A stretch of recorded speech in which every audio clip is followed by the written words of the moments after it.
হচ্ছে বোমা। এ আবার কেমন স্কুল? স্বাভাবিকভাবেই মনে আসতে পারে এই প্রশ্ন, কিন্তু না, এ বোমা সে বোমা নয়। প্রচলিত অর্থে বোমা ধ্বংসের প্রতীক হলেও সিড বোমার ভেতর আসলে লুকিয়ে রয়েছে প্রাণ, যা সঠিকভাবে প্রয়োগ করতে পারলেই কেল্লা ফতে। আসলে মাটির মণ্ডে গাছের বীজ রেখে তৈরি করা ছোট্ট মাটির বলকে নাম দেওয়া হয়েছে সিড বোমা। পরিবেশ বাঁচাতে ফালাকাটা পারঙ্গের পাড় শিশু কল্যাণ উচ্চ বিদ্যালয়ের নবম শ্রেণীর পড়ুয়াদের এবার প্রজেক্ট ওয়ার্কে এই বীজ বোমা প্রস্তুতিকেই বিষয় হিসেবে নির্বাচন করেছে। কিন্তু কিভাবে তৈরি হচ্ছে এই বীজ বোমা? মাটি, গোবর সার ও ছাই মিশিয়ে তৈরি হচ্ছে একটি মণ্ড। সেই মণ্ডের ভেতরের দিকে দেওয়া হচ্ছে কাঁঠাল, জাম, লিচু সহ নানান গাছের বীজ। তারপর মাটির মণ্ডটিকে ভালো করে গোল করা হচ্ছে। একটি মাটির মণ্ডে থাকছে একটি বীজ। এভাবেই স্কুলের ভেতরেই তৈরি হচ্ছে বীজ বোমা। মাটি থেকে গোবর ও বীজ সংগ্রহে ছাত্রছাত্রীদের সাহায্য করছেন স্কুলের কর্মচারী প্রদীপশীল শর্মা। ছাত্রছাত্রীদের দাবি, মাটির মণ্ডে জৈব সার ও ছাই থাকায় রোগ পোকার হাত থেকে এখানে অঙ্কুরিত হওয়া চারা গাছ রক্ষা পাবে। এই মণ্ডে চারা গাছের বেশ কিছু দিনের খাবারও মজুদ রয়েছে।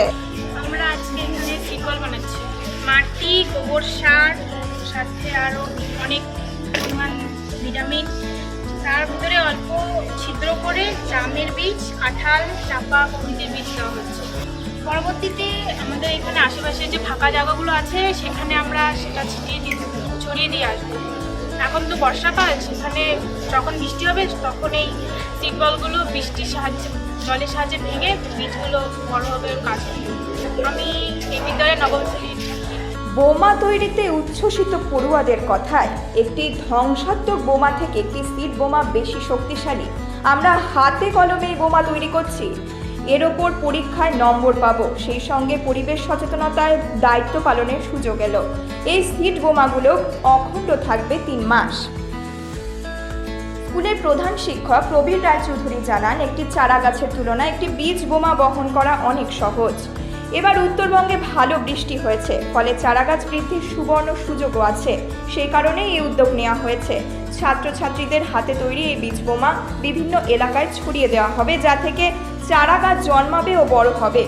লাদাখে বেড়াতে গিয়েই এই আইডিয়া পেয়েছিলেন। নমস্কার, ফালাকাটা পারঙ্গের পাড় শিশু কল্যাণ উচ্চ বিদ্যালয়ে নবম শ্রেণীর ছাত্র এবং ছাত্রীরা সিড বোমা বানাচ্ছে। সিড বোমা বিষয়টা হলো মাটি, গোবর, ছাই দিয়ে মণ্ড তৈরি করা এবং তার ভেতরে বিভিন্ন ফলের বীজ, জাম, লিচু, কাঁঠাল বা আমাদের এই সময়কালে যেটা জারুল গাছ বা আমরা বিভিন্ন চাপা গাছের বীজগুলোকে ঢুকিয়ে আমরা সিড বোমা বানাচ্ছি। আমরা লক্ষ্য করছি ফালাকাটার বিভিন্ন জায়গায় এখনও অনেক ফাঁকা স্থান রয়েছে। সেই ফাঁকা স্থানগুলোতে এই সিড বোমাগুলো বাচ্চারা ছড়িয়ে দেবে এবং তারা হাতে কলমে শেখানো হচ্ছে। এই কারণে তাদের প্রজেক্ট রচনা করতে হয়। সেই প্রজেক্টের আমরা বিষয় দিয়েছি সিড বোমা প্রস্তুতি। এবং বর্ষাকাল এই ঋতুতে গাছের বংশ বিস্তারের আদর্শ সময়, এই কারণে ছেলেমেয়েরা এই সিড বোমা বানাচ্ছে, যার মধ্যে দিয়ে নতুন প্রাণের জন্ম দিবে এবং পরিবেশের ভারসাম্য, বিশেষ করে গাছের বিভিন্ন জায়গায় দেখছি আমরা সংকুলন রয়েছে এবং এই গাছ নতুন নতুন গাছ জন্মাবে, যার মধ্যে দিয়ে পরিবেশ আরও নির্মল সুন্দরতর হবে। সেই কারণে আমরা সিড বোমা বানাচ্ছি। পরিবেশ বাঁচানোর নতুন এই ভাবনার প্রশংসা করছে বিভিন্ন মহল। স্কুল কর্তৃপক্ষের লক্ষ্য, পড়ুয়াদের হাতে এ ধরনের হাজার বোমা তৈরি করা হবে, তারপর তা গ্রামে প্রান্তরে রাস্তার ধারে ছড়িয়ে দেওয়া হবে। আলিপুরদুয়ার থেকে শামু দাসের রিপোর্ট, নিউজ মেট্রো।